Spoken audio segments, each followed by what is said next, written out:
Syria जंग से जुड़ी ताजा अपडेट आपको बता दें। विद्रोह से बड़े संकट में है अब असद सरकार। असद ईरानी सेना से मदद मांग सकते हैं। सीरिया के 6 एयरबेसेस पर विद्रोहियों का कब्जा हो गया है। हयात के कब्जे में इदलिब, एलेप्पो और हमा आ चुका है।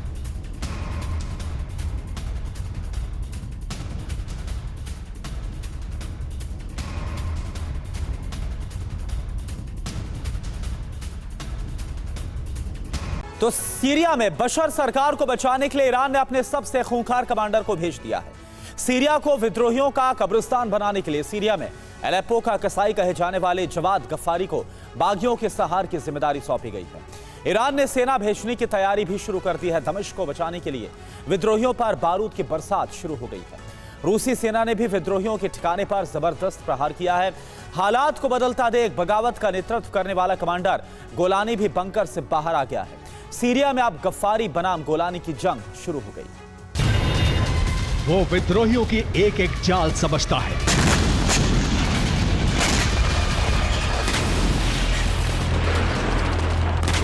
उसे विद्रोहियों के हमले का तरीका पता है।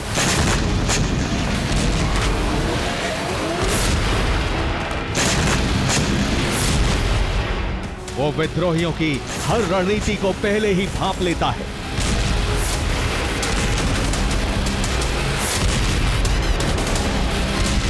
उसे खून बहाने में जरा भी संकोच नहीं। वो जीत के लिए कुछ भी कर सकता है।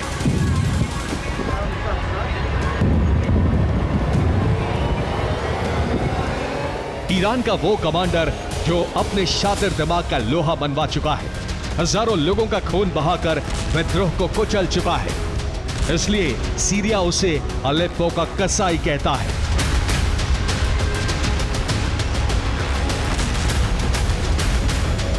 नाम है गफ्फारी।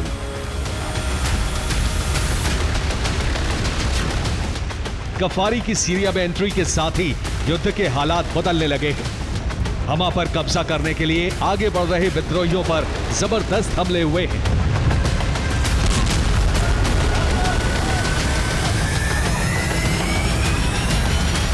गफ्फारी ने सीरिया में आते ही ताबड़तोड़ बैठकें की। सीरिया के सेना प्रमुख से बातचीत की गई। सीरिया के कई कमांडर से गफ्फारी की मुलाकात हुई।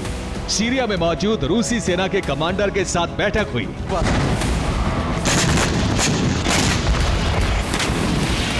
गफ्फारी की एंट्री जिस तरह से हुई है उससे जाहिर हो रहा है कि बशर ने IRGC के कमांडर को खुली छूट दे दी है। सीरियाई वायुसेना और रूसी वायुसेना ने विद्रोहियों के ठिकानों पर घातक बम से हमला शुरू कर दिया है।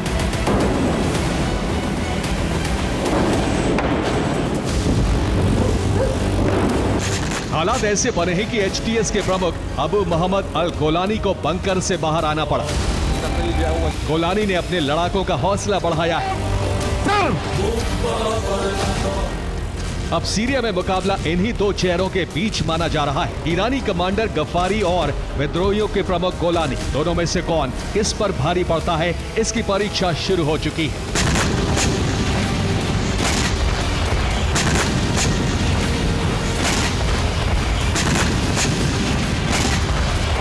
ईरान और राष्ट्रपति बशर को भी IRGC कमांडर गफ्फारी पर पूरा भरोसा है।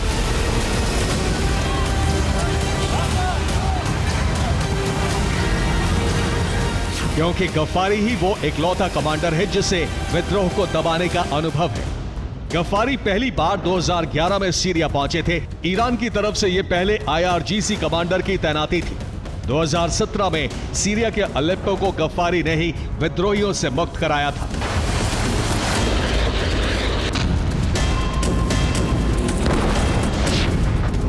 विद्रोही गुटों से अलेप्पो शहर को वापस लेने की लड़ाई का नेतृत्व गफ्फारी के हाथों में सौंपा गया था। गफ्फारी कामयाब हुए थे और अब शायद बशर ने इसी वजह से ईरान से जावेद गफ्फारी को भेजने की मांग रखी है।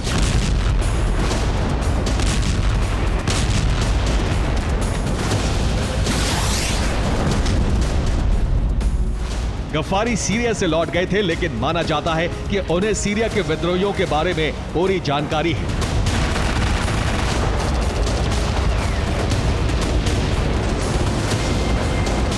ऐसा इसलिए क्योंकि जावेद गफ्फारी IRGC के खुफिया संगठन में है। गफ्फारी इंटेलिजेंस के स्पेशल यूनिट के प्रमुख हैं। यूनिट दुनिया में ईरान विरोधियों पर नजर रखती है।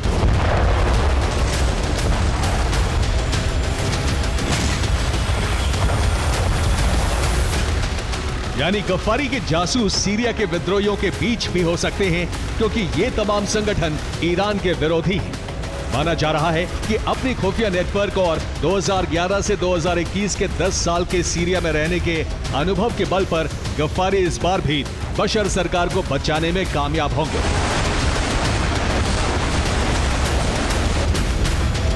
रूसी सेना भी गफ्फारी की पूरी मदद कर रही है।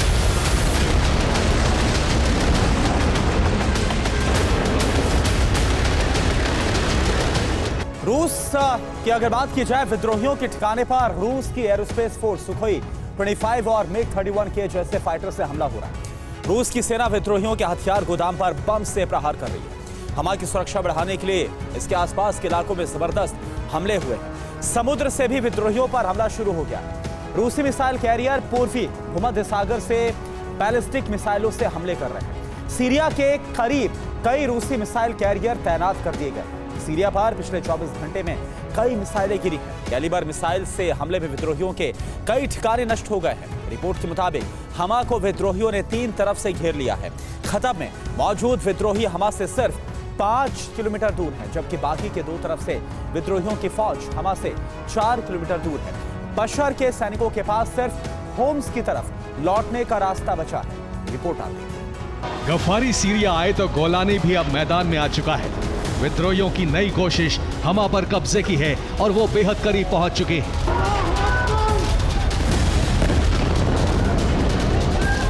गफ्फारी के लिए सबसे बड़ी मुश्किल विद्रोहियों को मिल रहा बैकअप है, और ये कोई और नहीं बल्कि सुपर पावर अमेरिका का है।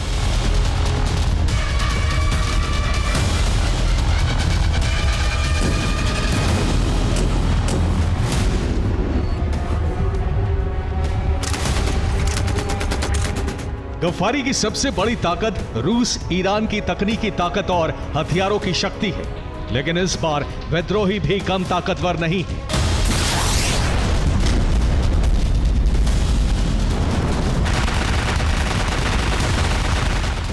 अमेरिका इजराइल से विद्रोहियों को मदद मिल रही है। विद्रोहियों को सैटेलाइट से खुफिया जानकारी दी जा रही है। अमेरिका समर्थित सेना भी विद्रोहियों की मदद कर रही है।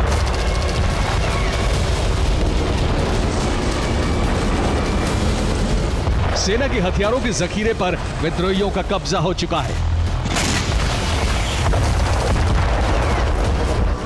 लेकिन गफ्फारी विद्रोहियों की एक कमजोरी बखूबी जानते हैं, और वो है हवाई ताकत।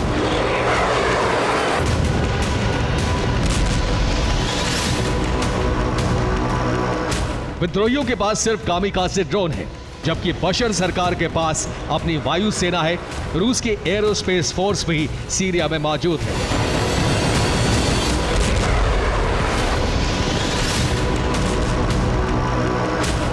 गफ्फारी की पहली रणनीति हवा से विद्रोहियों पर जबरदस्त प्रहार की रहेगी।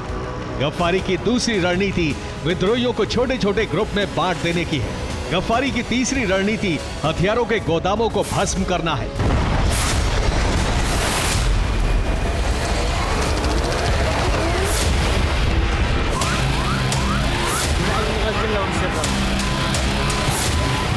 पिछली बार भी गफ्फारी ने यही किया था। अलेप्पो शहर में आम लोगों की जिंदगी की फिक्र किए बिना पूरे शहर पर बारूद बरसाया गया था।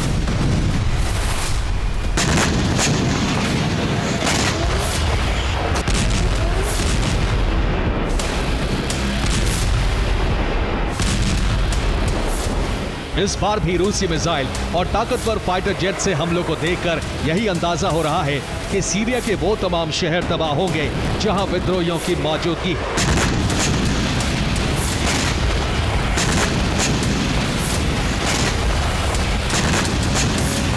हमा पर कब्जे के साथ ही दमिश्क बचाने की जंग का फाइनल फेज शुरू होगा। अब गोलानी या गफ्फारी कौन किस पर भारी पड़ेगा, ये दुनिया देखेगी।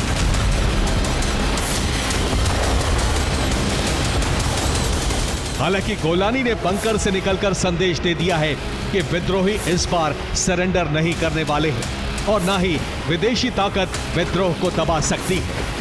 Bureau report, TV9 Bharatvarsh.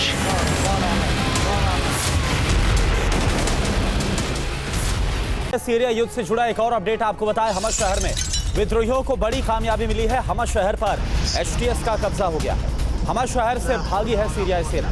Holmes की ओर बढ़ रहे हैं तेजी के साथ विद्रोही। होम्स में बशर सेना ने बनाई है टैंकिंग होम्स में बड़े कत्लेआम का अब अंदेशा है। राजधानी से सिर्फ 150 किलोमीटर की दूरी पर ट्राइबल्स यानी विद्रोही यानी दमिश्क से बस अब कुछ ही दूरी पर बचे हैं।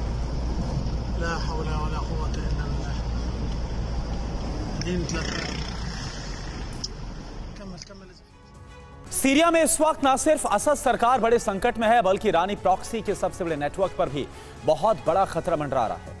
ये ईरान का वो प्रॉक्सी नेटवर्क है जिसे बनाने में उसे 40 साल का वक्त लग गया।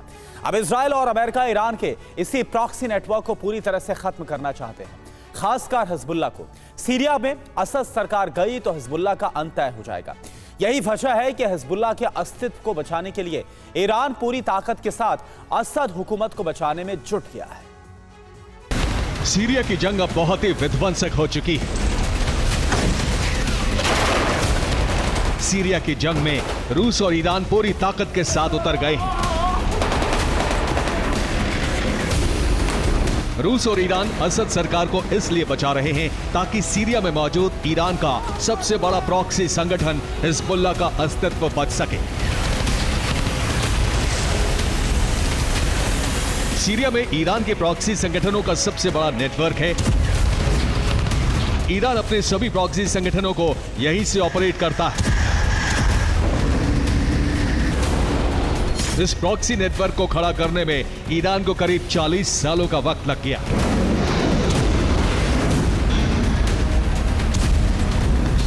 लेकिन अब इसी प्रॉक्सी नेटवर्क पर सबसे बड़ा खतरा मंडरा रहा है, खासकर हिजबुल्लाह पर।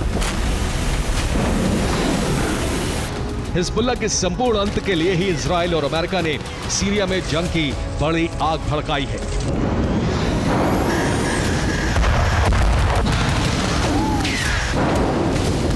लिहाजा अब हिजबुल्लाह को बचाने के लिए ईरान को जंग में पूरी तरह से उतरना पड़ा है।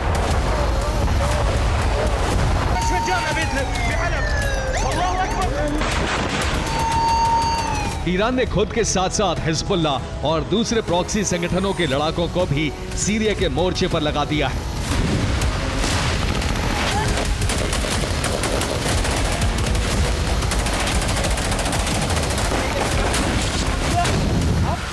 सीरिया की जंग से अब तक हिजबुल्लाह दूर था, लेकिन अमेरिकी मीडिया के मुताबिक कल लेबनान में इजराइल ने जिस तरह से सीज फायर तोड़कर बमबारी की, उसके बाद हिजबुल्लाह ने सीरिया में अपने नेटवर्क को न सिर्फ सक्रिय कर दिया बल्कि बड़ी संख्या में लड़ाकों को असद सरकार की सुरक्षा के लिए भेज दिया।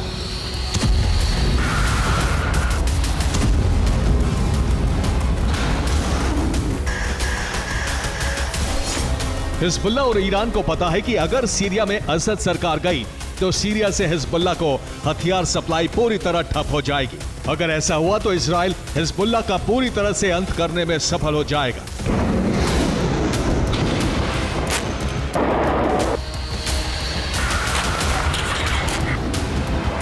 यही वजह है कि अपना अस्तित्व बचाने के लिए हिजबुल्लाह सीरिया की जंग में कूद गया है।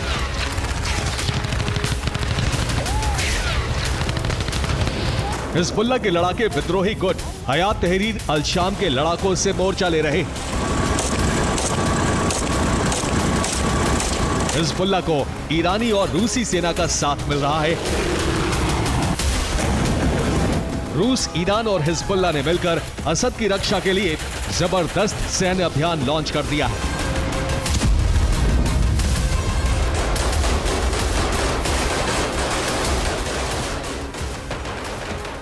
ईरान पूरी ताकत झोंककर असद सरकार को बचाने में आखिर क्यों जुटा है, अब इसे समझना आपके लिए जरूरी है। दरअसल सीरिया में IRGC के ठिकाने, सीरिया में ईरानी प्रॉक्सीज का सबसे बड़ा नेटवर्क है। सीरिया में ही ईरान का सबसे बड़ा प्रॉक्सी संगठन हिजबुल्लाह है और यही वजह है कि ईरान हिजबुल्लाह के वजूद को बचाने की हर संभव कोशिश कर रहा है। सीरिया की जंग में रूस असद के साथ आखिर क्यों है, ये भी आप जानिए। सीरिया में रूसी सेना के बेस हैं। सीरिया में रूस के सैनिक और हथियार तैनात हैं।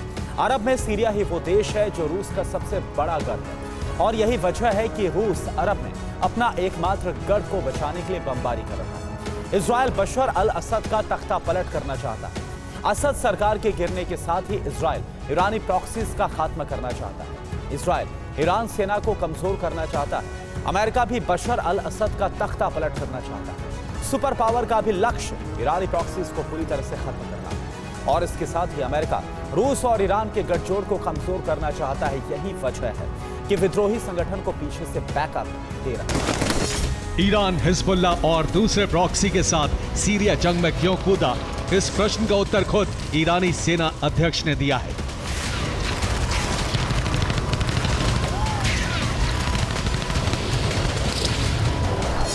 ईरानी सेना अध्यक्ष मेजर जनरल मोहम्मद बाघेरी ने कहा है कि इजराइल और अमेरिका सीरिया में ईरान से जुड़े संगठनों को खत्म करना चाहते हैं। यही वजह है कि सीरिया में ईरान ने अपने प्रॉक्सी को बचाने के लिए पूरी ताकत झोंक दी है। हिजबुल्ला को बचाने के लिए ईरान हर हथकंडे अपना रहा है। वो न सिर्फ रूस की मदद ले रहा है, बल्कि अपनी सेना और दूसरे प्रॉक्सी संगठनों को सीरिया की जंग में उतार रहा है।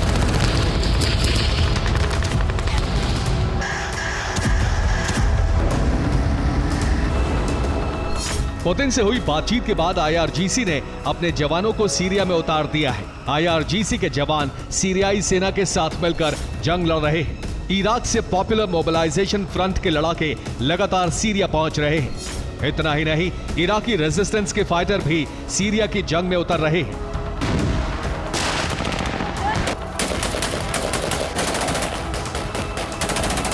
इसी डिप्लॉयमेंट के बाद ही सीरिया की जंग बहुत भीषण हो गई है। इस वक्त सीरिया में जो सूरत हाल है वो इस बात का संकेत दे रहे हैं कि ये युद्ध किसी भी वक्त विश्व युद्ध में बदल सकता है।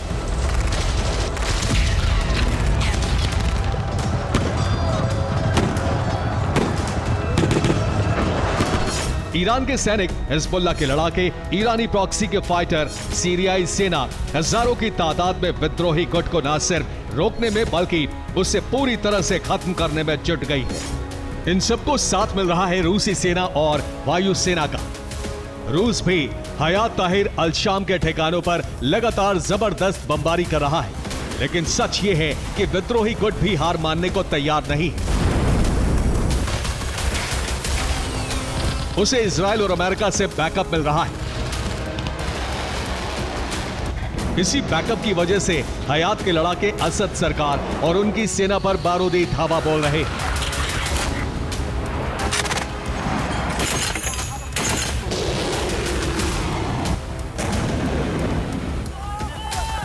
अगर इसी तरह से जबरदस्त जंग होती रही तो सीरिया महायुद्ध का एपिसेंटर बन जाएगा।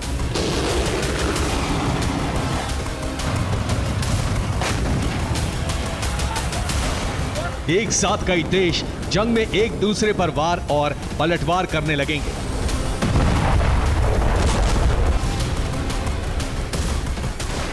Bureau report, TV9 Bharatvarsh. Ukraine के साथ पूरे यूरोप पर परमाणु विनाश का खतरा मंडराने लगा है। पुतिन सेना यूरोप के कई देशों पर एटमी हमला कर सकती है। इस बात की आशंका तब बढ़ी जब ऐसी खबरें आने लगी कि यूक्रेन गुप्त तरीके से परमाणु हथियार को बना रहा है। तो सवाल यह है कि क्या यूक्रेन नाटो की मदद से एटम बम बना रहा है? अगर हाँ, तो यूक्रेन को रोकने के लिए नाटो से बदला लेने के लिए क्या पुतिन परमाणु हमले का आदेश दे सकते हैं? क्या रूस और यूक्रेन के बीच छिड़ी ये जंग महायुद्ध में बदलने जा रही है?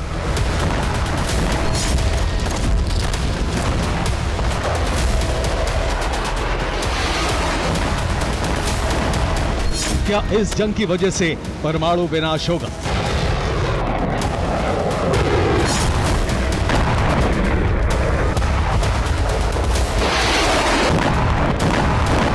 क्या रूस कीव के साथ साथ यूरोप में भी परमाणु हमला कर सकता है?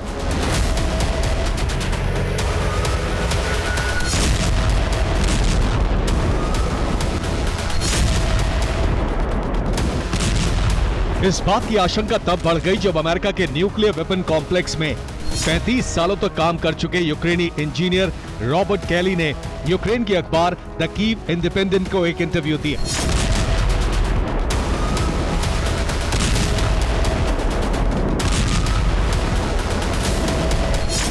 इंटरव्यू में कैली ने कहा कि यूक्रेन परमाणु हथियार बना सकता है। इसी के बाद से यूक्रेन के साथ साथ यूरोप में भी एटमी तबाही का खतरा मंडराने लगा।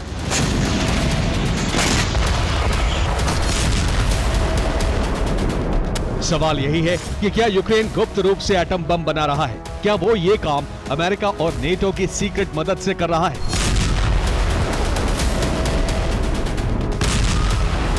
उससे भी बड़ा सवाल यह है कि क्या ज़ेलेंस्की डर्टी बम बनाकर अपनी हार टालने के अंतिम विकल्प पर काम कर रहे हैं?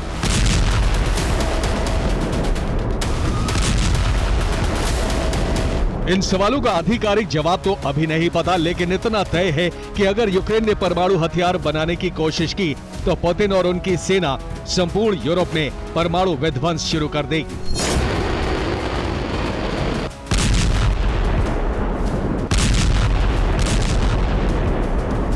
रूसी राष्ट्रपति व्लादिमीर पुतिन ने पिछले हफ्ते ही कहा था कि रूस यूक्रेन को परमाणु हथियार नहीं बनाने देगा। यूक्रेन को रोकने के लिए रूस हर तरह का हमला करेगा।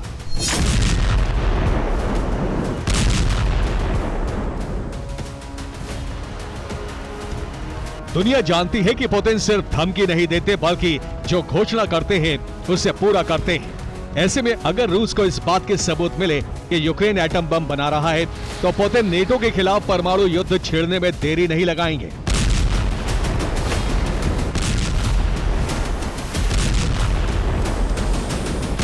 रूसी सेना कीव समेत पूरे यूक्रेन को बुरी तरह से जला रही है। रूस अमेरिका में ट्रंप शासन के शुरू होने से पहले ही यूक्रेन को सरेंडर की स्थिति में लाना चाहता है।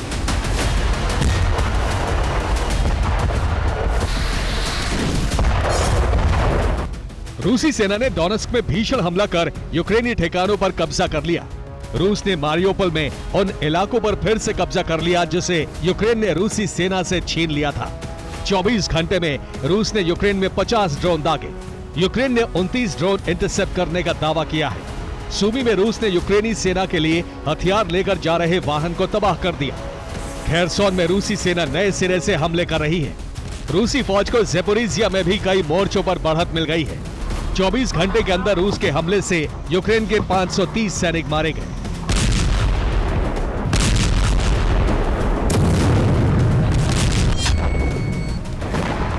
यूक्रेन भी रूस की धरती पर गोरिल्ला हमले कर रहा है। यूक्रेन ने रूस के ध्यागिलेवो एयरबेस को टारगेट किया। एयरबेस के पास कई धमाके हुए। इतना ही नहीं, यूक्रेन ने नोवरोसिस्क पोर्ट पर भी कई धमाके किए। पोक्रोवस्क में यूक्रेन ने रूसी सेना की एक यूनिट को खत्म कर दिया। खेरसोन में यूक्रेन के हमले से रूस के 6 सैनिक मारे गए। यूक्रेन रूस में लंबी दूरी तक मार करने वाले ड्रोन बना रहा है, लेकिन सच ये है कि ट्रंप की जीत के बाद यूक्रेन जंग के समीकरण बदल गए हैं। माना जा रहा है कि ट्रंप सत्ता संभालते ही यूक्रेन की हथियार सप्लाई बंद कर देंगे। लिहाजा यूक्रेन को सरेंडर के लिए मजबूर होना पड़ सकता है। इसलिए अब रूस बहुत तेजी से हमले कर रहा है, तो दूसरी ओर यूक्रेन के पास सैनिक और हथियारों की बड़ी कमी है। ट्रंप की टीम ने युद्ध विराम के लिए 3 प्लान तैयार किए हैं। ये तीनों प्लान यूक्रेन के सामने रख दिए गए हैं। किसी में भी यूक्रेन को नेटो सदस्यता देने की बात नहीं है। इसका मतलब यह हुआ कि ट्रंप के आने के साथ ही यूक्रेन के पास सरेंडर के अलावा कोई दूसरा विकल्प नहीं बचेगा। Bureau report, TV9, Bharatvarsh. जैसे जैसे 2025 करीब आ रहा है, वैसे वैसे हर मोर्चे पर जंगी हालात विनाशकारी होते जा रहे हैं। एक तरफ रूस ने नेटो के खिलाफ डायरेक्ट मोर्चा खोलने का मन बना लिया है, तो दूसरी तरफ इजराइल ने गाजा में संहार शुरू कर दिया है। घातक हमलों से उत्तरी गाजा को पूरी तरह से मैदान में बदलने की रणनीति पर आईडीएफ ने एक्शन लेना शुरू कर दिया। लेकिन ऐसा हो क्यों रहा है? क्या है भविष्य की योजना? आप देखिए इस रिपोर्ट के जरिए। आईडीएफ का ऑपरेशन जंग का अंतिम चरण।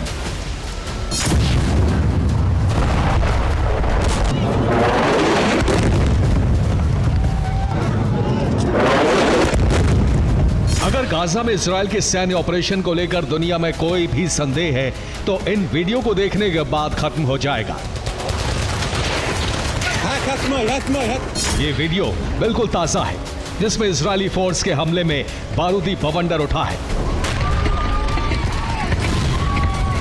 और इस बारूदी बवंडर में समाई है 70 फिलिस्तीनियों की जान। इनमें कौन हमास के लड़ाके हैं, कौन हमास समर्थक, किसी को नहीं पता, लेकिन संख्या बढ़कर अब 70 हो चुकी है।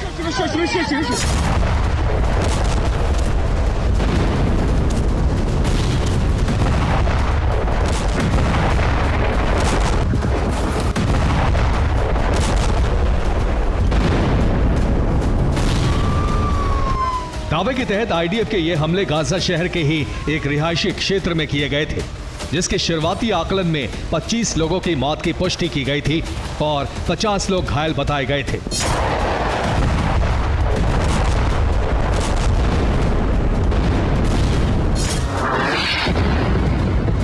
इसके अलावा दावा यह भी है कि अब तक इस संघार में जितनी मौत हुई है वो पुष्टि वाली संख्या से ज्यादा भी हो सकती है। अब सवाल यह है कि जब हमास को आईडीएफ ने बड़ा नुकसान पहुंचाकर घुटनों पर ला दिया है तो आखिर इजराइल अचानक गाजा पर इतने भीषण हमले क्यों कर रहा है?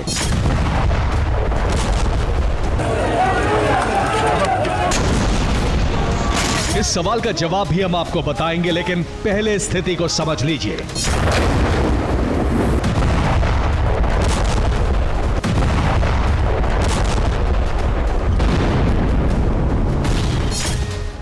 दावा है कि आईडीएफ ने सबसे भीषण हमला गाजा के मवासी में किया है। दूसरा बड़ा हमला खान यूनिस के रिहायशी क्षेत्र में किया है। इसके अलावा बेत लाहिया में भी आबादी को टारगेट बनाया है।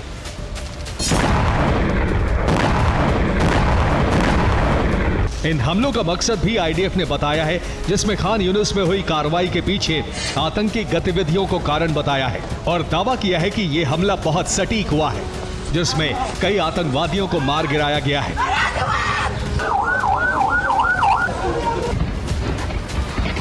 हालांकि इस कार्रवाई के बाद आईडीएफ के खिलाफ प्रदर्शन भी शुरू हो गए हैं। यहां तक कि एमनेस्टी इंटरनेशनल ने इजराइल पर गाजा में नरसंहार का आरोप लगाया है, जिसे अंतर्राष्ट्रीय समुदाय के लिए खतरे की घंटी बताया है। तो वहीं इन आरोपों की पुष्टि के लिए इजराइल के बारूदी एक्शन के खिलाफ चौंकाने वाले बयान भी मिलने लगे हैं।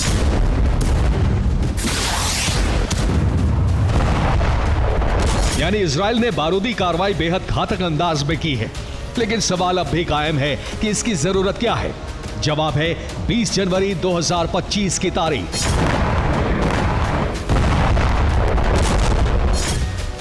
माना जा रहा है कि इजराइल ट्रंप के प्रेसिडेंट बनने से पहले युद्ध खत्म करना चाहता है। हमास की जड़ें गहरी हैं, जिसे खत्म करना मुश्किल हो रहा है। इसलिए इजरायली फोर्स उत्तरी गाजा पर कब्जे की कोशिश कर रही है और इसी कोशिश के तहत उत्तरी गाजा को मानव रहित जोन बना रही है।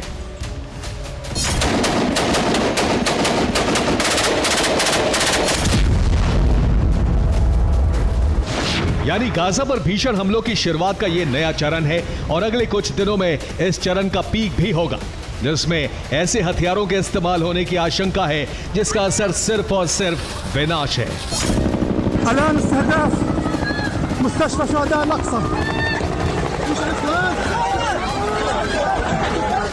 Bureau report, TV9 Bharatvarsh.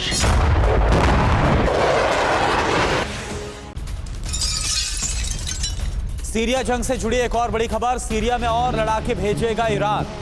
जंग के लिए लड़ाके जुटा रहा है ईरान।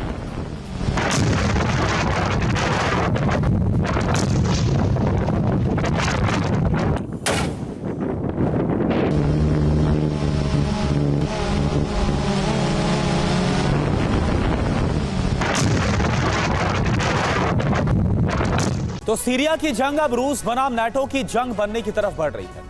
बशर अल असद को पुतिन और ईरानी प्रॉक्सी का समर्थन है, तो विद्रोही गुटों के साथ अमेरिका खड़ा हुआ है। 2011 के असद विरोधी क्रांति में विद्रोही गुट के लड़ाके हैवी इन्फेंट्री और आर्टिलरी का इस्तेमाल कर रहे थे, लेकिन इस बार अमेरिका की मदद से जंग का ड्रोन फेज शुरू हो गया।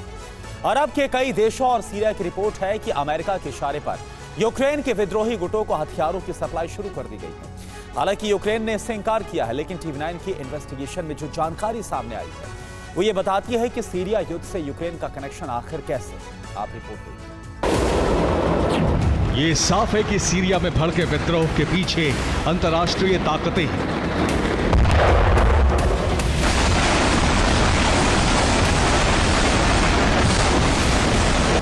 विद्रोहियों के साथ अमेरिका, इजराइल और तुर्की खड़े हैं, तो बशर सेना के साथ रूस, ईरान और उसके प्रॉक्सी संगठन।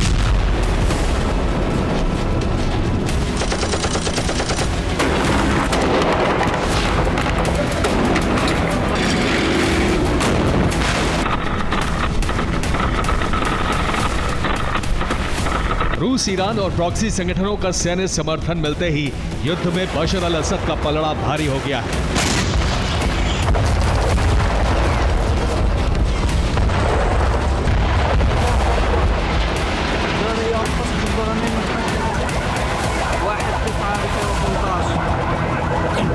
अमेरिका इस बात को पहले से समझता था और शक्ति संतुलन के लिए रूस के विरोध में यूक्रेन को पहले ही सीरिया की जंग में उतार दिया था।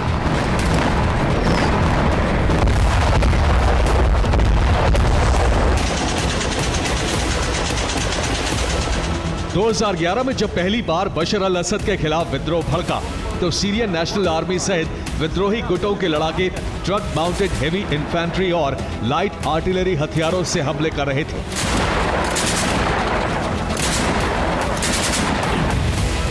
लेकिन इस बार जंग की दशा और दिशा हाईटेक हो चुकी है और लड़ाके FPV ड्रोन का इस्तेमाल कर रहे हैं।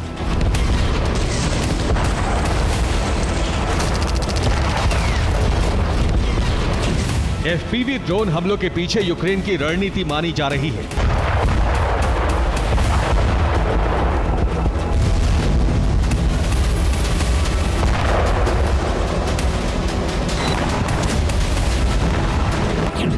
अरब मीडिया की रिपोर्ट है कि सीरिया के विद्रोहियों को यूक्रेन से ड्रोन ऑपरेशन की ट्रेनिंग मिली है। हयात तहरीर अल शाम के गिरफ्तार हुए लड़ाके ने यह जानकारी दी है। TV9 को मिली एक्सक्लूसिव जानकारी के मुताबिक यूक्रेन की मिलिट्री खुफिया एजेंसी GUR ने विद्रोहियों को ड्रोन ट्रेनिंग दी है। ऑपरेशन की जिम्मेदारी खुफिया एजेंसी प्रमुख किरिलो बुदानोव को दी गई थी और नवंबर की शुरुआत में ही विद्रोहियों को ड्रोन दे दिए गए थे। सीरियन नेशनल आर्मी और तहरीर अल शाम ने अक्टूबर के महीने में एक सीरियन ओपोजिशन ड्रोन टीम बनाई थी और इसकी जिम्मेदारी 2 कमांडरों को दी गई थी।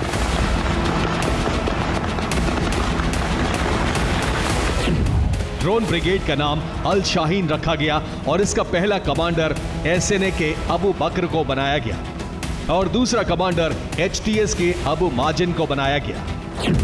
ये दोनों कमांडर यूक्रेनी खुफिया एजेंसी प्रमुख किरिलो बुदानोव के संपर्क में थे। अगस्त-सितंबर के महीने में विद्रोहियों को ड्रोन के पुर्जे बनाने के लिए 3D प्रिंटिंग सिखाई गई। सितंबर में सीरियाई विद्रोहियों ने ड्रोन के बम कैरियर और वॉरहेड केस 3D प्रिंटिंग से तैयार किए। इसी महीने में विद्रोहियों की ड्रोन टीम को FPV विंग ड्रोन की असेंबलिंग सिखाई गई। अक्टूबर में विद्रोहियों को ड्रोन के सिग्नल ट्रांसमिशन और टारगेट पर हमले करना सिखाया गया।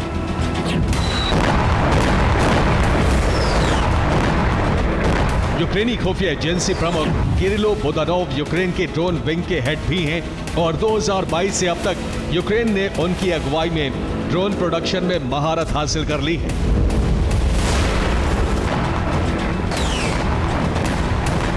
यूक्रेन रूस के साथ जंग में अपनी ड्रोन पावर दिखा चुका है और उसके शक्तिशाली ड्रोन रूस को बड़ी चोट पहुंचा रहे हैं। यूक्रेन का मुख्य ड्रोन UJ कंपनी बनाती है। इसमें पहला ड्रोन UJ-22 एयरबॉर्न है। यह यूक्रेन में ही विकसित किया गया। UJ-22 20 किलोग्राम तक विस्फोटक ले जा सकता है और 800 किलोमीटर तक हमला कर सकता है। और इसी सीरीज का दूसरा नाम है UJ-25 स्काईलाइन। यह ड्रोन भी यूक्रेन में ही बना है। स्काईलाइन ड्रोन 25 किलोग्राम तक विस्फोटक ले जा सकता है और 850 किलोमीटर के रेंज में हमला कर सकता है। UJ सीरीज का तीसरा ड्रोन है UJ-26 बीवर। इसे भी यूक्रेनी कंपनी ने ही बनाया है। ये 30 किलोग्राम तक का पेलोड ले जा सकता है और इसकी रेंज 1000 किलोमीटर है। अगला ड्रोन है ल्यूटी। इसे तुर्की से मिले बैक्टार ड्रोन से कॉपी करके बनाया गया। ये 20 किलोग्राम बारूद लेकर 300 किलोमीटर दूर तक हमला करने में सक्षम है।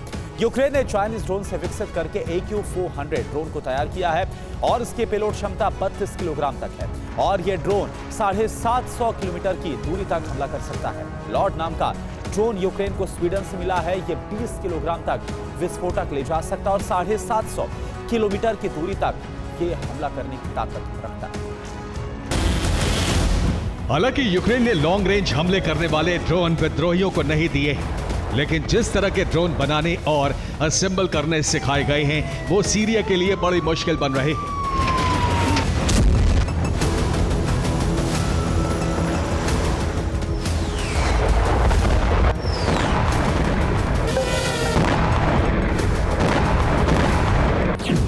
विद्रोही ड्रोन ऑपरेटर असद सेना की फायरिंग लाइन से दूर है। विद्रोहियों को जंग के लिए फ्रंट लाइन पर आना नहीं पड़ रहा है। एक ड्रोन हमले में सीरिया का करोड़ों रुपए का टैंक तबाह हो जाता है। होम्स की फ्रंट लाइन को तोड़ने के लिए विद्रोही ड्रोन हमले कर रहे हैं।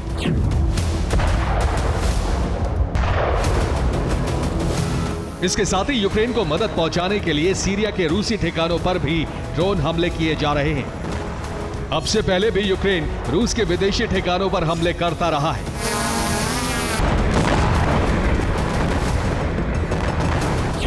चौदह सितंबर 2024 को यूक्रेन ने अलेप्पो में रूसी बेस पर ड्रोन हमले किए। 15 अक्टूबर 2024 को माली के तुआरीग विद्रोहियों ने वैगनर पर यूक्रेनी ड्रोन से हमले किए। रूस की रिपोर्ट है कि इस वक्त इदलिब में यूक्रेनी खुफिया एजेंसी GOR के अधिकारी सक्रिय हैं। GOR के इंटेलिजेंस इनपुट पर विद्रोही रूसी ठिकानों पर हमले कर रहे हैं। हालांकि यूक्रेन के विदेश मंत्रालय ने रूसी दावे का खंडन किया है। यूक्रेन भले इस दावे का खंडन करे, लेकिन सीरिया में जारी गतिविधियों से साफ है कि विद्रोहियों को यूक्रेन से ड्रोन सप्लाई हो रही है, क्योंकि यूक्रेन का ड्रोन प्रोडक्शन बहुत बड़े पैमाने पर हो रहा है।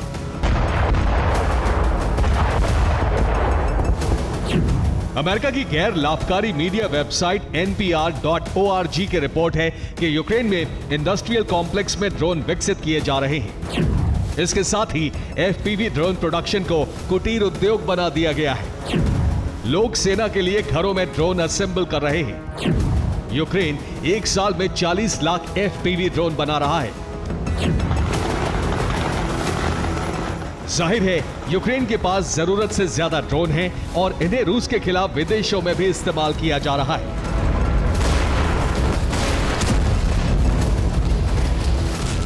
Bureau report, TV9 Bharat. दुनिया भर में खुले जंग के मोर्चे की तस्वीर अब बदलती हुई नजर आ रही है। पहले रूस और अमेरिका की भूमिका अलग अलग पक्षों को ताकतवर बनाने की थी, लेकिन अब रूस और अमेरिका एक दूसरे से टकराने के लिए आमने सामने आ गए। हालांकि अभी अमेरिका की भूमिका भड़काने वाली है, लेकिन रूस ने NATO देशों के खिलाफ डायरेक्ट मोर्चा खोल दिया और मुमकिन है कि जनवरी 2025 के मध्य में युद्ध की ये चिंगारी ज्वाला भी बन जाए। ऐसा क्यों कहा जा रहा है, इस रिपोर्ट में आप देखिए। रूस वर्सेस अमेरिका जंग का ट्रेलर देखा।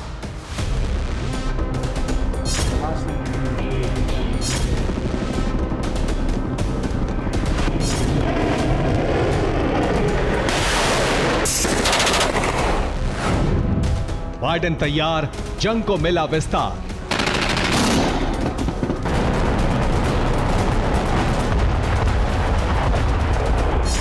दुनिया में दो ही पावर सेंटर हैं, शांति स्थापना और महाविनाश के दो ही केंद्र हैं, क्रेमलिन और व्हाइट हाउस। इनके बीच अगर कोई सहमति बनती है तो शांति स्थापित होती है, और अगर इन दो केंद्रों के बीच टकराव की स्थिति बनती है तो दुनिया में बारूदी तबाही मचती है।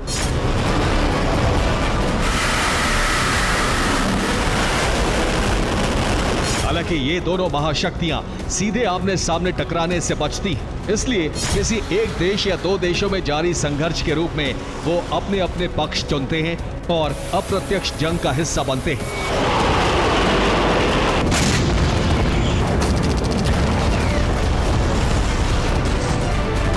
लेकिन हालात इस बार बिल्कुल बदले हुए हैं। जिन चार केंद्रों में इस समय बारूदी तबाही जारी है, उनमें सिर्फ दो ही ऐसे हैं जहां रूस और अमेरिका की भूमिका अप्रत्यक्ष है, लेकिन यूक्रेन और सीरिया में प्रत्यक्ष भूमिका पूरी दुनिया देख रही है।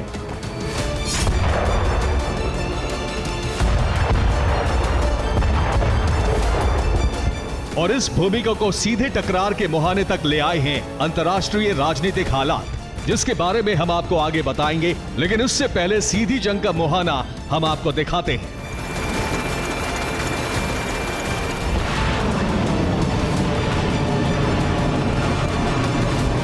ये वीडियो रूस की उसी एक्सरसाइज का है जिसमें 1000 से ज्यादा सैनिक शामिल हुए।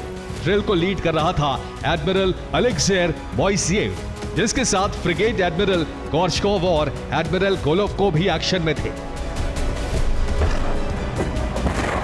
रूस से सारी जानकारी के अनुसार इस ड्रिल में 10 शिप शामिल थे। उसके अलावा इस ड्रिल पर निगरानी के लिए आसमान पर रूस के अत्याधुनिक MiG-31 fighter jets Kinjal hypersonic missile के साथ निगरानी में लगे थे। और सबसे ज्यादा चौंकाने वाला दृश्य था फ्रिगेट से जिरकॉन हाइपरसोनिक मिसाइल लॉन्चिंग।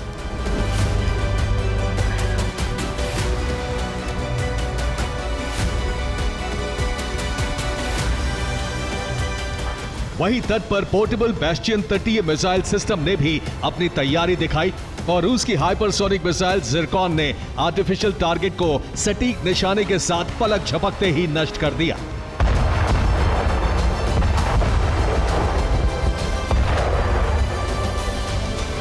वहीं एक खबर यह भी आई कि पुतिन के आदेश पर एक गुप्त डीजल इलेक्ट्रिक सबमरीन से मिसाइल लॉन्च की गई है, जिसने कैलिबर क्रूज मिसाइल से कई लक्ष्य भेदे हैं। लेकिन सवाल इस एक्सरसाइज के मायने का है। रूस ने यूक्रेन की तबाही और सीरिया में अमेरिका से टकराव के बीच ऐसा क्यों किया?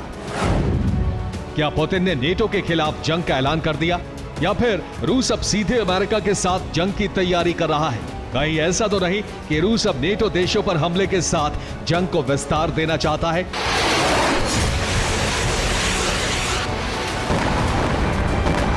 दूसरे शब्दों में कहें तो क्या रूस विश्व युद्ध की चिंगारी भड़काकर जंगी ज्वाला में पूरी दुनिया के लिए युद्ध संकट खड़ा करने वाला है?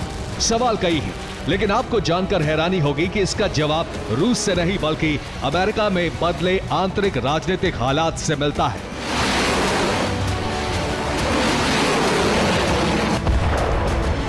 दरअसल रूस के आक्रामक रुख में अमेरिका का मुख्य रोल है, और रोल इसलिए है क्योंकि अमेरिका में इस समय सत्ता परिवर्तन का समय नजदीक है।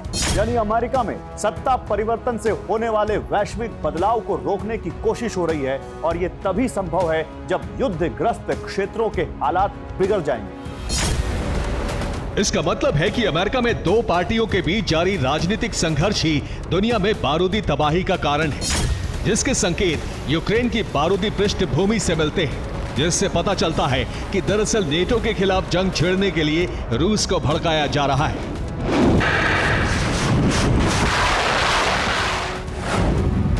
और भड़काने के संकेत ये हैं कि अमेरिका से यूक्रेन को रूस के अंदर हमले के लिए लॉन्ग रेंज वेपन दिए गए हैं। इसके बाद यूक्रेन ने लॉन्ग रेंज वेपन का उत्पादन तेज करने की अनुमति मांगी, जिसे तुरंत स्वीकार कर लिया गया। वहीं रूस से जब्त की गई संपत्तियों को यूक्रेन को देने की तैयारी भी अमेरिका ने कर ली है, और सबसे अहम है यूक्रेन को नेटो की सदस्यता, जिसे देने की तैयारी भी शुरू हो चुकी है।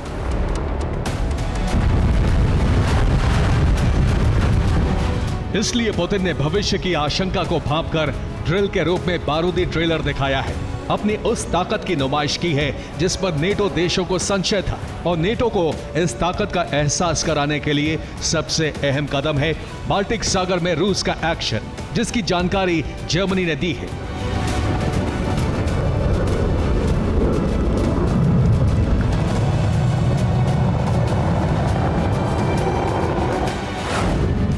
खबर यह है कि बाल्टिक सागर के ऊपर जर्मनी सेना का टोही हेलीकॉप्टर गश्त के लिए तैनात किया गया था, लेकिन इसी हेलीकॉप्टर पर एक रूसी जहाज की एंटी एयरक्राफ्ट गन से गोलीबारी हुई। हालांकि रूस की तरफ से इसे चेतावनी सिग्नल बताया गया।